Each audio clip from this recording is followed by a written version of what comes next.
In this video, I'm going to talk about what just might be Steve Jobs' best kept business secret. I'm Rob Walling, a startup founder with multiple exits. I've written 3 books on building startups, and I'm an investor in more than 125 companies. What I'm talking about today is having trusted advisors and mentors and relationships with people who can help guide you along your entrepreneurial journey. During this video, I'm going to dive into how many mentors Steve Jobs had, how many people he let into his life and let speak into his entrepreneurial journey and help him along the way. And these days, especially in the bootstrapped and mostly bootstrapped startup space, when people get together to form groups to advise and mentor one another, we call them startup masterminds. Now, the term masterminds came out of a book from the 1930s, but these days what it means is 2 or more founders supporting each other on a recurring basis. They give two-way advice and mentorship. And whether it's 2 or 4 or 6 people that are part of a mastermind group, there's advice and mentorship given in all directions. And it's not just advice, it's people that are alongside you for the journey. Because the journey's long, the journey is difficult. We think in terms of years, not months, and having 1, 2, 4, 5 trusted people who are alongside you for that journey, who can act as a sounding board and a sanity check, can be invaluable to you as you're building your company. Mastermind groups meet periodically to share progress, to ask questions, ask for feedback, and they're lightly structured interactions that happen on a recurring basis. I'm going to talk more about the specifics of masterminds towards the end of the video, but right now I want to dive into how Steve Jobs surrounded himself with mentors and advisors and people that were along with him for his entrepreneurial journey to be his sounding board and to sanity check the really hard decisions he had to make along the way. Most of what I'm going to quote in this video is taken from the book Steve Jobs by Walter Isaacson. It's an incredible book. I've actually read it twice myself, but we're also going to link to a Quora thread where someone asks about Steve Jobs' mentors. And the person who responds gave this great answer. It's a nice, tight summary of several sections of the book, and I quote from several parts of that answer in this video. While it's impossible to nail down every mentor or advisor Steve Jobs ever had, many people do think that Nolan Bushnell, who was the founder of Atari, was Jobs' first mentor. And according to the Isaacson book, Bushnell was the entrepreneurial role model for Jobs. And here's a quote from a chief engineer at Atari. He says, "Nolan wouldn't take no for an answer, and this was Steve's first impression of how things got done." I think a lot of us have heard about Steve Jobs' personality, and it's obvious that he may have borrowed from one of his first bosses in technology, Nolan Bushnell. Another person that Jobs relied on was Mike Markkula. And this started in 1976, where he took Jobs out of the model of peddling Apple II computers to individual stores and started talking about thinking bigger and actually making deals with larger companies. And he led Apple to incorporate as a company instead of remaining a partnership. He pointed out to Jobs that they were on their way to creating an industry. He was someone who taught Jobs marketing and sales, really a bunch of stuff that Jobs didn't have a single clue about, because before that he had been a hippie, he'd been in junior college, and he had written some software, although he wasn't the most advanced engineer. He needed his co-founder Steve Wozniak to really invent the personal computer. But Jobs is quoted as talking about the beauty of the iPhone packaging and how the experience of a user opening the box is designed to set the tone of how the user perceives the product. And Steve Jobs said, "Mike taught me that." It's interesting to think that without Nolan Bushnell, without Mike Markkula, perhaps Apple doesn't become what it becomes. Steve Jobs had these folks as advisors, as mentors, and they were sounding boards, and they sanity checked for him along the way, much like you would do in a mastermind group. A third person who played the role of mentor for Jobs, this was during the Pixar era, was Intel CEO Andy Grove. And according to the book, he taught Jobs the importance of respecting others, playing nice, collaborating with peers and other companies. Because before that, Jobs had the reputation of being emotional, abusive, verbally abusive, and kind of a bull in a china shop. And at least the way the story's told, it seems Andrew Grove helped him on his entrepreneurial journey become someone who could return to Apple and help make it into the company that it is today. Last one I'll talk about is John Sculley. So Jobs actually sought out John Sculley as a mentor and as a father figure. And even though their relationship ended poorly when John Sculley forced Jobs out of the CEO job, he was indeed a mentor to Jobs in the early and mid 80s.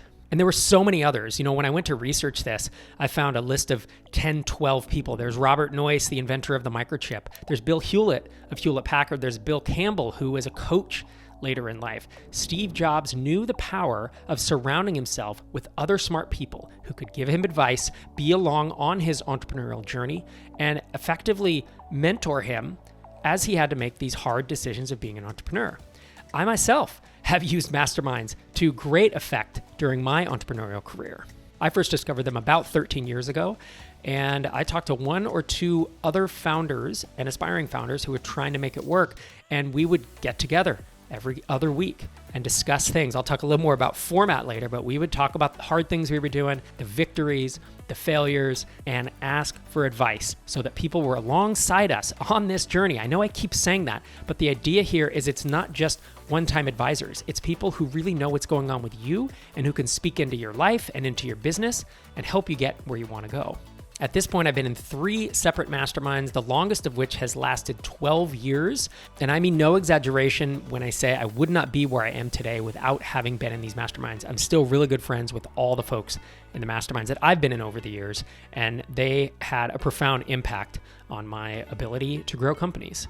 At MicroConf, which is the startup community that I run, in person, online, we have found masterminds to be so powerful for keeping folks on track and for keeping people accountable, but also keeping them supported.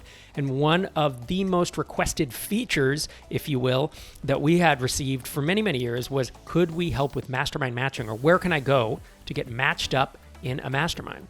And so we actually started mastermind matching about, I think it was 18 months ago now. And I'll talk a little more about that detail in a bit. If you want to jump to the end, it's microconf.com/masterminds to get the full info. But before I do that, I want to take a step back and talk about how a mastermind group can be structured in case you already know a couple founders who you think would be great matches for you, who you think could speak into your business and could be the advisor, the mentor, the person to go along with you on this journey. If you want to structure your own, the typical cadence of mastermind meetings is either weekly, every other week, or monthly. I like the ones where you have equal time for everyone. So if you have 3 people in the group, you take an hour, each person takes 20 minutes. If you have 4 or 5 people, usually you do 90 minutes and you break it up. There are also hot seat formats where each meeting, maybe you only give a brief update and one company or one founder gets the bulk of the time to dive deep into a topic. And during these masterminds, like during your turn, so to speak, you share progress, share what's going well, what's not going well, and then you open it up to ask for advice. And sometimes you have something you're working on that you want people's advice on, and other times folks will just chime in as you talk about what's going well and what's not. And based on their experience and the successes and failures that they've had, there's often a lot more wisdom in that group than in you as the individual. There's so much more experience and so many more mistakes have been made across 3, 4, 5 different people that it can help you get there faster. And if you want to view and download our guide for masterminds, it's called MicroConf Masterminds 101. Just head to microconf.com/masterminds and you can click a link there and see that whole document that we put together. So realistically, you might be thinking to yourself, why should I consider joining a mastermind?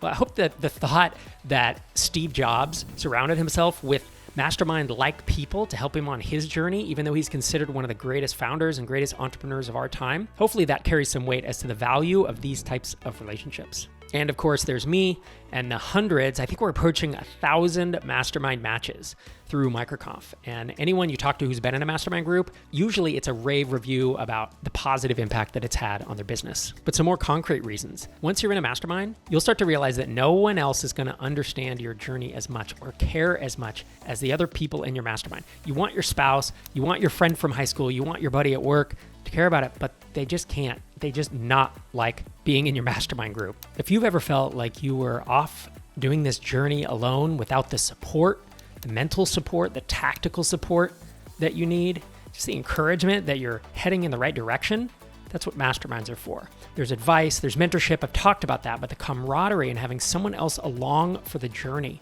to act as a sounding board and a sanity check for everything you're trying to do is invaluable. And if you're able to set up your own mastermind, amazing. If you already have a few founder friends, this can be a great way to do it. And remember to download our Masterminds 101 guide. But if you're looking for other like-minded, bootstrapped, and mostly bootstrapped startup founders, you can head to microconf.com/masterminds. We open applications about every 3 to 4 months for mastermind matching. And applications open on January 25th, just a few days after this video goes live. But right now, if you go to microconf.com/masterminds, you can enter your email to be notified when the doors open. Applications will close on February 3rd, and we will be sending out matches between February 8th and February 15th. So I hope this video today helped educate you a bit about Steve Jobs and his career and the things that he felt were valuable, as well as this idea of having a small community, this group around you who's supporting you that we call Startup Masterminds. Thanks for joining me today. I'll see you in the next video.